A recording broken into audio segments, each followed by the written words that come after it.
And I said to him, well, I think it's the Seventh-day Adventist Church that is preaching the truth.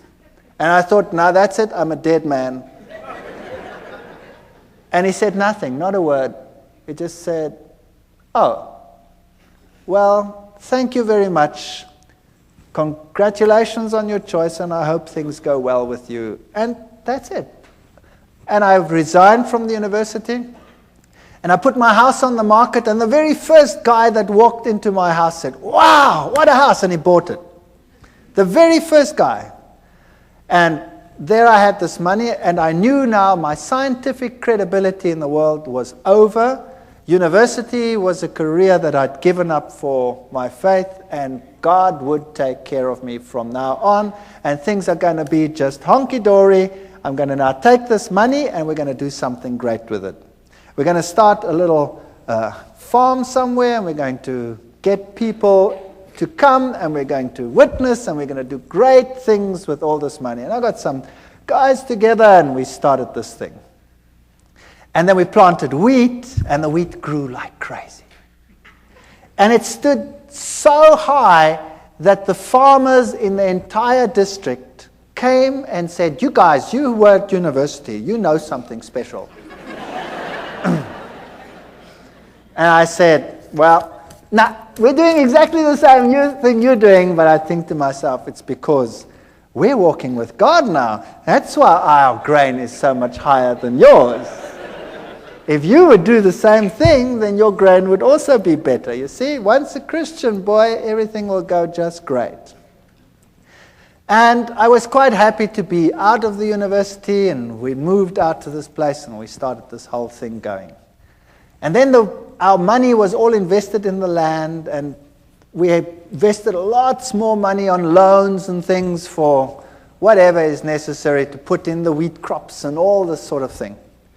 And then a flock of birds arrived, such as you have never seen in your entire life. And they ignored all the farms with the little wheats on them, but they sat on mine and made it home. And they were just stubbles.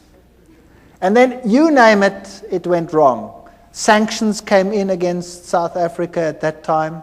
The economy was totally destroyed. Interest rates that had been at 3 and 4% shot up to 28, 30, 36% in some cases. And loans that were nothing to repay became a total nightmare. And the only means of making money was taken away, and we were totally destroyed. Everything I ever possessed was gone with the wave of a wand. It just ran through my fingers.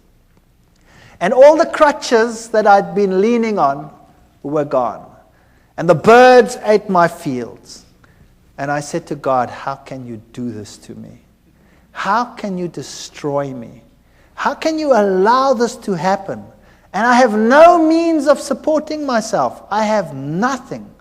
My scientific credibility is zero. I can never go back to my previous job. I'm finished. And it got worse.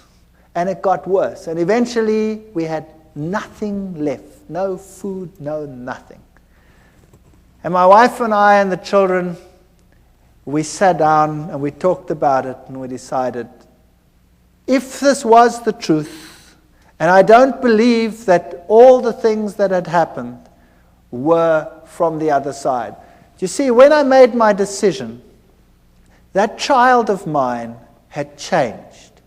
He became a totally different child. Whereas before, he wasn't sick, but he had a dark, somber look in his face. He changed to such an extent that he became the sweetest, nicest child in our entire home. He became a pleasure to live with. And I knew that what had happened before was a ruse. I know the Bible says Beelzebub wouldn't drive out Beelzebub.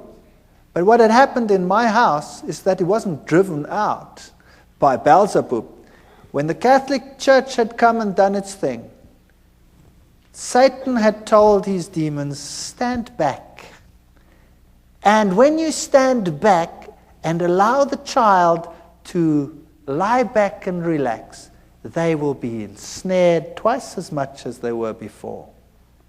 And it happened.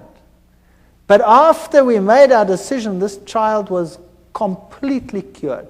He is the most spiritual of all my children. And he is so different that I knew that had to be from God. It was a totally different ballgame. The other interesting thing that happened was that same Catholic priest, after all this time, more than a year, out of the blue, while I was wrestling with this decision, phoned me. And I picked up the phone and I said, "Hi." And he says, "I'm Father so-and-so." And I said, "Yes, that's strange. Why are you calling me?" And he said to me, "You know your father who's dead? Your father is having terrific problems out there in purgatory." It's true. He said that. And I said to him, "But how do you know?" Having done the study on the state of the dead and all these things and knowing what happened, I said to him, "How do you know?" He says, "The nuns that never see the world, they have been told by the other side that your father is in trouble and he is in trouble because of you. And you had better get back to the church quickly. And you had better start praying and having masses said so that this problem will go away." And I said, "Thank you very much for the information," and put the phone down and remember thinking, "You're too late, devil. You are too late." That man was a nice man, and he is deceived, I know. And the Lord will hopefully lead him to a better life and a better understanding one day. But here I was on this farm with no money, no means, no nothing, destroyed career, no chance of getting back, ostracized, laughing stock of the academic world, and no money. And we knelt down and we claimed every promise in the Bible and said, "Lord, you have promised you will take care of all our needs. You have promised that the children of a righteous man will never be seen begging in the street.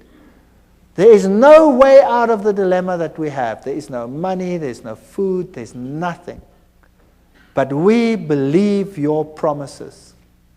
And we wrote a letter and we put it down in writing, all the promises, and said, "You cannot lie. Therefore, these promises must be for us. And if our life out here is destroyed and our farm is destroyed, then so be it. There must be something else that you have in mind." And then we went to bed. And the next morning at 8 o'clock, the phone rang, and a professor from another university phoned me and said one of his colleagues has got a major problem and has to go away and has to take extended leave for a year. And they need someone to replace immediately, and the subject being taught is exactly the same field that I was in. And I said to him, "Well, what do you want me to do?" He says, "Well, you could come and give the classes." And I said to him, "But, you know, what about, He says, "Never mind, as long as you stick with science, and who cares, it doesn't matter. You come and would you do that for us? We're in a jam and we need someone and we know that you're available." And I said, "Well, that would be great. Thank you very much. When do I start?" And he says, "Well, we'd have to get it through the committees and probably in 3 months' time." And I said, "Okay, thank you very much." Put the phone down and said, "Nice try, God, but in 3 months' time, I'm dead meat. I've got nothing to eat."